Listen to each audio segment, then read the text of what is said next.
And now to the massive cyber attack targeting hotels and casinos in Las Vegas. MGM Properties says the hack crippled key cards, slot machines, and ATMs at nearly a dozen of its resorts and casinos on the Strip. This comes as the world becomes more digital, cybersecurity is becoming more important than ever. Many bank online, have smart TVs, smart light bulbs. Some of us may even have our refrigerators connected to the internet. Almost everything around us is connected now. However, a lot of people don't really understand how these cyber attacks actually happen or how they affect us. On this channel, we will break down real cyber attacks, what we can learn from them, and what we can do to stay safe in a digital world.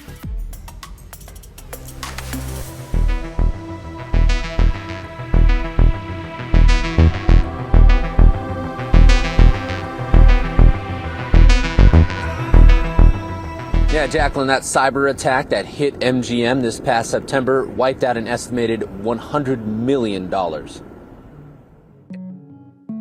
Let's go back for a moment to September of 2023. Something strange started happening in one of the largest casinos in Las Vegas.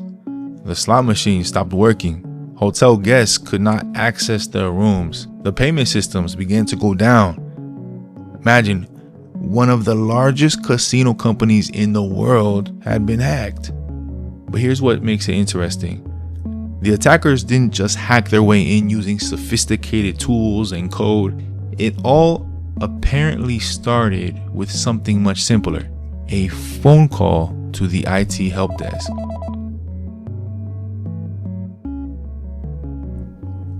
Who is MGM? MGM Resorts is one of the biggest names in Las Vegas. They operate massive hotels, casinos, and entertainment venues. Just a fun fact, it was at the MGM Grand Garden Arena where the infamous Tyson versus Holyfield boxing match happened in 1997. Now, with thousands of rooms, thousands of employees, and millions of guests each year, for all of this to work, there is a huge amount of technology. Systems that control room access, payments, reservations, slot machines, everything. So when those systems go down, it's not just an inconvenience, it's chaos.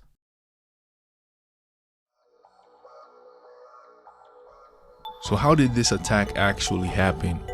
Instead of trying to break into MGM systems directly, the attackers took a different approach. They targeted people.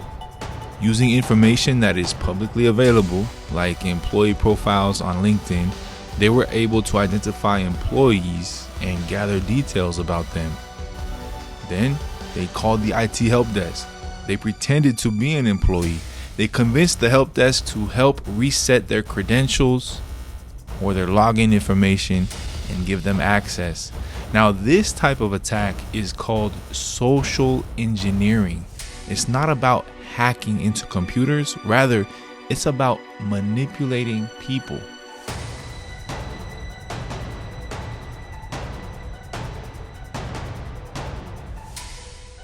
Once the attackers had access, they were inside MGM's network. And from there, they started moving through the system, looking for more access, more control. Eventually, they gained deeper access into critical systems. And then came the next step, ransomware. Ransomware is a type of malware that locks systems or data and demands payment to restore access. Now, at that point, the attackers were not just inside, they were in control. And this is where things became very real. Guests at MGM Properties suddenly could not access their rooms. Naturally, as a result, long lines formed at hotel check-in desks. Slot machines stopped working. Payment systems went down. Imagine being in Las Vegas, one of the busiest entertainment cities in the world, and everything just stops working. This wasn't just a cyber issue. It affected real people in real time. And the financial impact? Estimated to be around $100 million.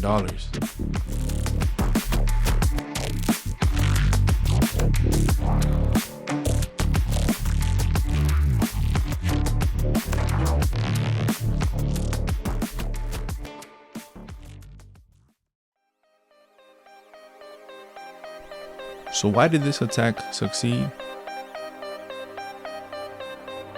It really came down to one thing: social engineering. Social engineering is when attackers manipulate people instead of hacking systems. In this case, the hackers didn't break in. They talked their way in. They gathered real information online and then used that information to sound convincing over the phone. To the help desk, this did not feel like an attack. It felt like helping a coworker. This is where something called OSINT comes in.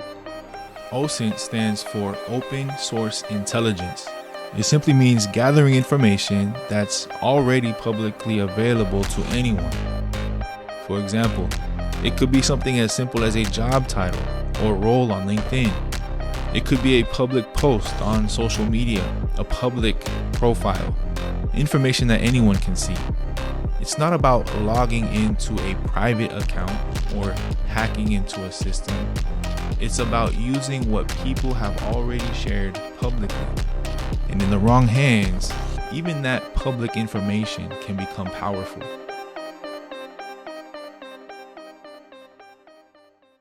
So what lessons can we learn from this story? Let's focus on two. The first, slow down and verify before you act. Sounding legitimate is not the same as being legitimate. And in this case, the attackers were on the phone and they knew just enough to sound like they belonged. And that's what made the attack work. So for us, especially in situations like a phone call where you can't see the person, we can't assume someone is trustworthy just because they sound confident, urgent, or familiar. And this doesn't just happen at big companies. It can happen in everyday life too. Someone calling and saying that they are from your bank, or tech support, or even pretending to be someone from your job.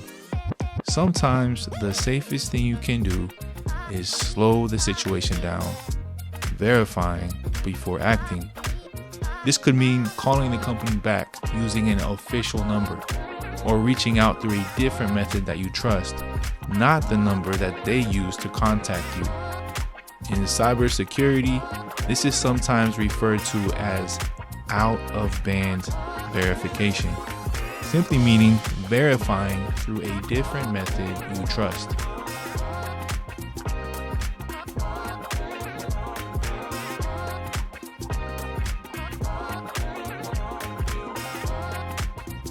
The second lesson we'd like to highlight is being mindful of what you share online.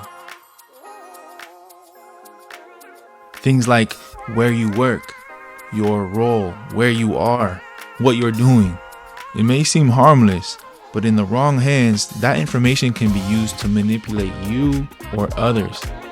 Because just like that, a few pieces of public information turned into access to one of the largest casino companies in the world. The MGM cyber attack is a reminder. Cybersecurity isn't just about technology. It's about people. It's about decisions. And it's about understanding how these attacks actually happen. Because the more we understand them, the better we can protect ourselves.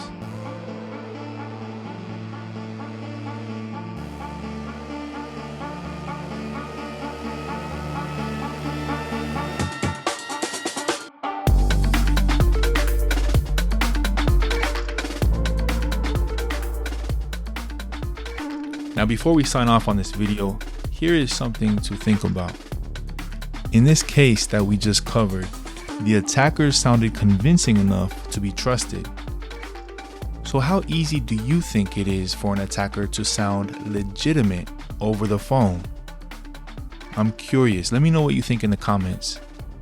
And if you want more real-world cyber stories like this and the lessons behind them, please make sure to subscribe.